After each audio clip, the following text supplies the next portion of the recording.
5월 6일 수요일 브리핑 시작하겠습니다. 오늘 들어가기 전에 가장 먼저 봐야 될 거는 실적 발표한 애들 먼저 살펴보고 가겠습니다. 고려아연이 오늘 실적 발표를 했는데 너무 잘 나왔어요. 매출은 27% 늘었고 영업이익은 저번 분기 대비 74%나 늘었습니다. 말이 안 되죠. 이렇게 무거운 종목이 돈을 너무너무 잘 벌고 있어요. 그래서 우리가 집중하고 있는 그런 종목이기 때문에 가져왔습니다. 잘 하고 있다 맞죠? 그 다음에 리노공업도 오늘 실적 발표를 했는데 잘 나왔죠. 매출액이 18% 정도 늘었고 영업이익도 17% 정도 늘어가면서 잘 하고 있습니다. 리노공업도 잘하고 있다. 그 다음에 BH, 우리가 직접 가지고 있는 BH가 지금 보시면 매출액이 마이너스 27%, 영업이익이 마이너스 63%를 찍었어요. 그래서 안 좋냐? 라는 게 아니죠. 왜냐면 이 업종 자체가 1분기에 비수기예요. 완전 비수기이기 때문에 여기 보시면 작년 1분기를 보시면 마이너스 254억이 찍혀있죠. 그리고 2분기에 바로 회복이 되죠. 맞나요? 그래서 1분기가 이 업종 자체가 굉장히 비수기다라는 걸 알고 계셔야 되고, 근데 이번 1분기에는 비수기임에도 불구하고 흑자가 났단 말이죠. 그럼 잘한 거예요? 못한 거예요? 굉장히 잘한 거예요. 그러다 보니 급락이 안 나오는 거예요. BH 차트 한번 볼까요? BH가 실적 발표한 날 여기서 마이너스 10%까지 찍었다가 6%로 마감이 됐죠. 요거는 이제 잘못 해석한 사람들이 던지기 시작한 거예요. 일단 숫자만 보고 그냥 던진 거죠. 근데 실질적으로는 오히려 잘 나온 거죠.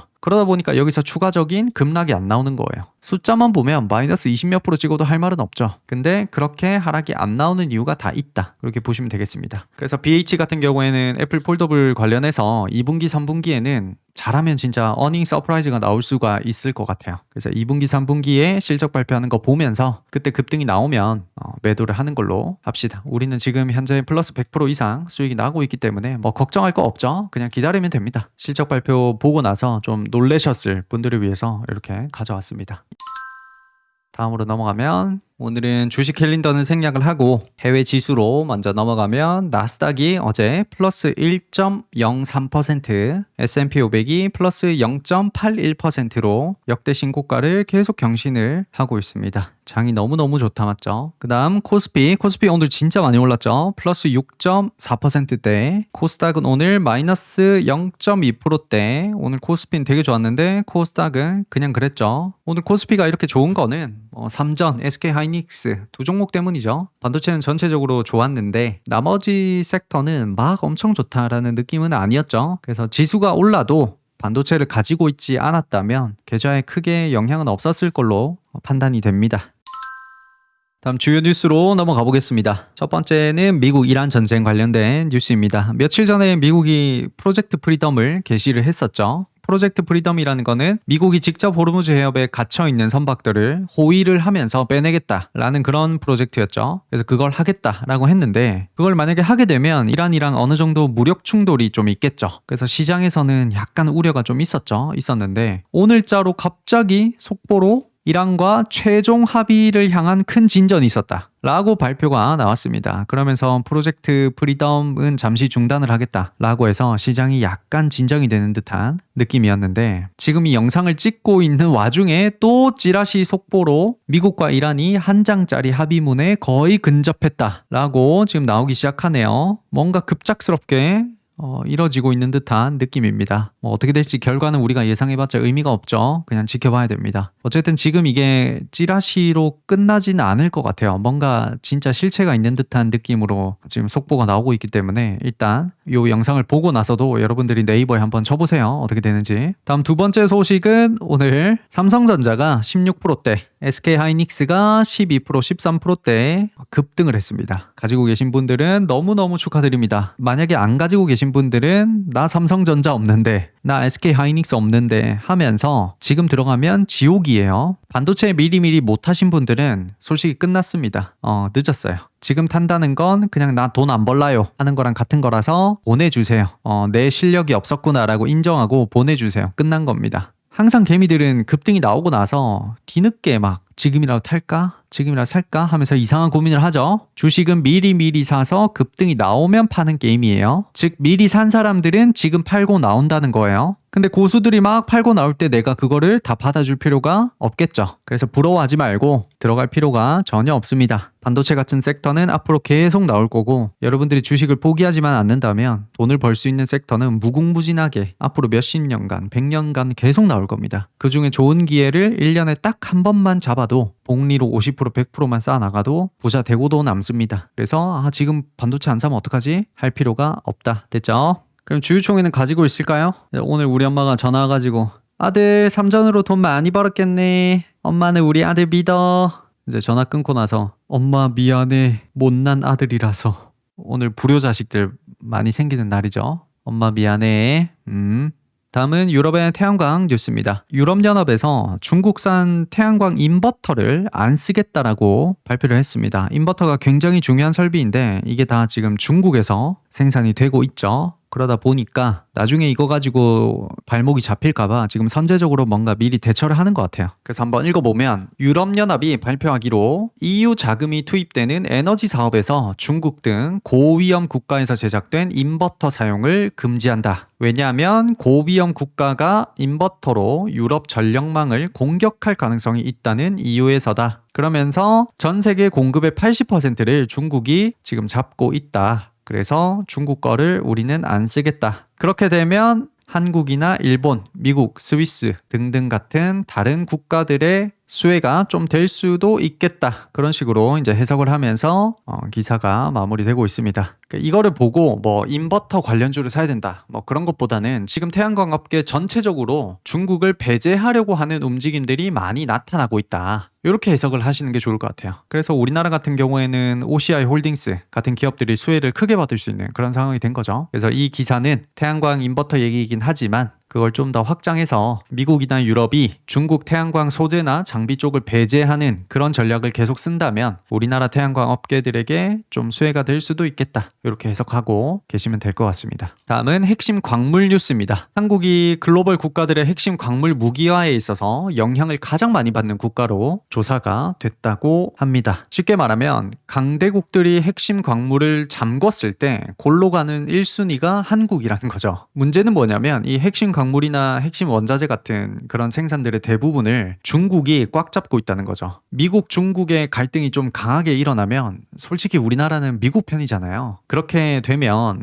중국이 우리나라에게 핵심 원자재나 핵심 광물 등등을 다 잠궈버리겠죠. 그래서 이 기사의 핵심은 그거예요. 생산을 중국이 가장 많이 하고 있는데 결국 중국이랑 한국은 같은 편이 아니다 라는 겁니다. 이게 핵심인 거죠. 그래서 한국은 지금이라도 빨리 핵심 광물 공급망을 어떻게든 마련해야 된다 라는 결론일 수밖에 없겠죠. 그 속에서 돈을 아주 많이 벌게 될 기업들을 우리가 아주 잘 알고 있죠. 그것들을 앞으로 차곡차곡 모아가기 시리즈에서 투자를 해나갈 예정입니다. 다음 뉴스도 같은 결이에요. 일본이랑 호주가 핵심 광물 6종에 있어서 공동 개발을 한다고 합니다. 일본이 이렇게 하는 거는 솔직히 당연하죠. 얼마 전에 다카이시 총리가 대만 전쟁이 일어나면 일본도 개입을 할 거다라고 발언을 하면서 중국이 노발대발을 했었죠. 그때부터 사이가 급격하게 안 좋아지면서 일본 측에서 생각하기로는 중국이 앞으로 언제든지 일본에게 향하는 히토류나 또는 뭐 핵심 원자재 같은 것들을 수출 제한을 할 수 있는 그렇게 보고 있겠죠. 그래서 일본 쪽에서는 중국이 히토류 수출 제한을 하기 전에 미리미리 지금 준비를 하는 것 같습니다. 그래서 방금 본 두 개 뉴스를 통해서 알 수 있는 사실은 앞으로는 핵심 원자재, 광물 쪽은 아주 예민하고 10년, 20년간 이 시대를 이끌어갈 아주 예민한 그런 큰 키워드라는 겁니다. AI나 에너지, 원자재 이런 굵직굵직한 키워드 중에서 딱 한 개만 잘 잡아서 공부를 열심히 하면 큰돈 버는 거는 어렵지 않은 그런 전략을 구사할 수 있을 것 같아요. 그래서 앞으로 글로벌에서 가장 예민한 곳이 어딜까라는 거를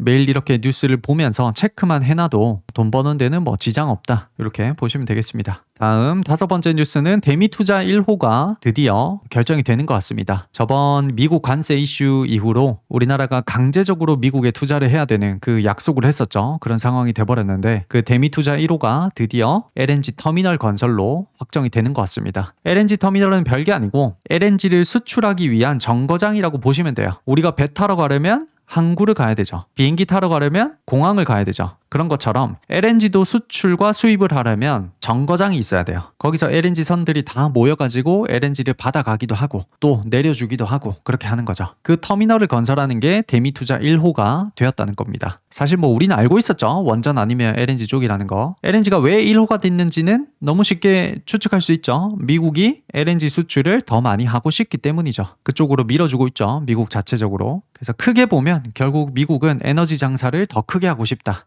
라는 겁니다. 그래서 여기 보시면 대미투자 1호는 LNG 터미널 건설로 낙점이 됐다 이렇게 적혀 있고, 그 다음에 LNG 수출을 원하는 미국의 요구가 있었겠죠. 거기에 우리나라가 수용을 한 거다. 그래서 앞으로 한국 기업이 참여를 할 텐데 수익 배분이 좀 관건인 것 같다 그렇게 쓰여 있고, 그 다음 미국 정부가 밀어주는 사업에 투자를 했기 때문에 솔직히 뭐 망할 이유는 없다. 너무 호구 잡히지 않는 이상 돈을 좀 벌고 나올 것 같다라고 적혀 있습니다. 그 다음 이제 마지막으로는 대미투자 2호로는 원전 관련 투자가 유력하게 거론되고 있다라고 쓰여 있습니다. 이게 뭐 대형 원자로가 될지 아니면 SMR이 될지는 몰라요. 모르지만 어쨌든 원전 관련된 쪽으로 대미투자가 뭐 2호든 3호든 후보에 있다는 거죠. 그래서 앞으로 원전 관련주도 우리가 차곡차곡 잘 모아나가 봅시다. 다음 마지막 뉴스입니다. 마지막 뉴스는 기판 관련된 뉴스를 가져왔어요. 이 뉴스는 사실 PCB에 들어가는 CCL 동박 쪽이 좀 부족하다라는 건데, 뭐 CCL이 부족한 게 사실은 PCB가 잘 나가서 그런 거니까 결국에는 기판도 잘 되고 있다라는 겁니다. 우리는 지금 기판 쪽을 강하게 보고 있기 때문에 좀 기다려보면 PCB 쪽도 부각이 되면서 좀 올라갈 것 같다 그렇게 보여집니다. 그래서 기판 관련주를 우리가 가지고 있으니까 뭐 불안해할 필요 없이 계속 가져가자라는 뜻으로 가져왔습니다. 여기까지 해서 뉴스는 마무리하고 특징 섹터로 넘어가겠습니다. 특징 섹터를 살펴보면 오늘 삼성전자가 지금 장중에 영상을 찍고 있는데 계속 올라가고 있네요. 17%, 18%대까지 계속 올라가고 있고 SK하이닉스도 13%, 14%대까지 지금 보고 있습니다. 오늘 대박이 났죠. 가지고 계신 분들 너무너무 축하드립니다. 그리고 특별히 좋았던 거는 유리기판, 액침냉각 쪽이었죠. 유리기판 관련주는 내일 꼬리 매매 한번 해보시는 거를 추천드립니다. 이렇게 체크해서 한번 매매해보시면 되겠죠. 굳이 나 단타 안 하고 싶다 하시는 분들은 할 필요 없어요. 필옵틱스나 HB 테크놀로지 이렇게 2개 정도 체크해서 매매하시면 될 것 같습니다. 유리기판 관련주죠.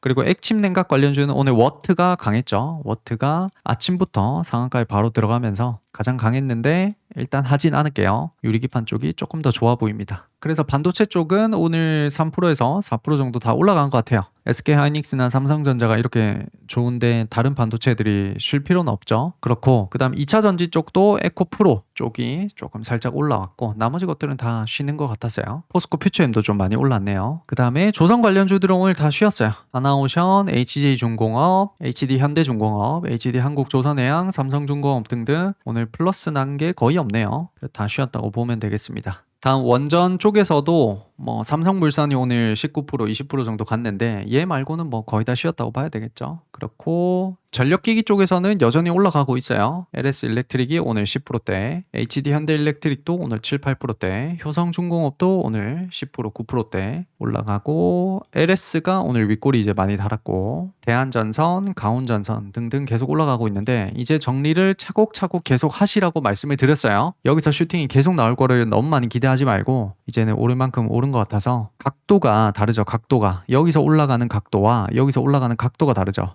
이렇게 되면 보통은 단기 고점이라고 보셔야 돼요. 그래서 내가 LS 일렉트릭이나 현대일렉트릭, 효성중공업이나 대한전선, LS 등등 가지고 계신 분들은 거래 터질 때마다 매도를 꾸준히 해 나가세요. 그러다 보면 어깨쯤에는 팔 수가 있죠. 그 다음에 오늘 수소 관련주들이 좋았습니다. 두산 퓨얼셀이 상한가에 들어갔고 범한 퓨얼셀도 11%, 비나텍도 4%, 5% 정도 오르면서 수소 애들도 조금 관심을 받는 듯한 느낌이 있네요. 그 외에 바이오 관련주들은 오늘 뭐 대부분 다 쉬었고 우주항공 쪽도 대부분 다 쉬었죠. 인텔리안 테크가 살짝 오르고 나머지는 거의 다 쉰 것 같습니다. 그래서 오늘 장은 유리기판 쪽이나 반도체 쪽이 좋았다. 그 정도로 요약을 하면 될 것 같습니다.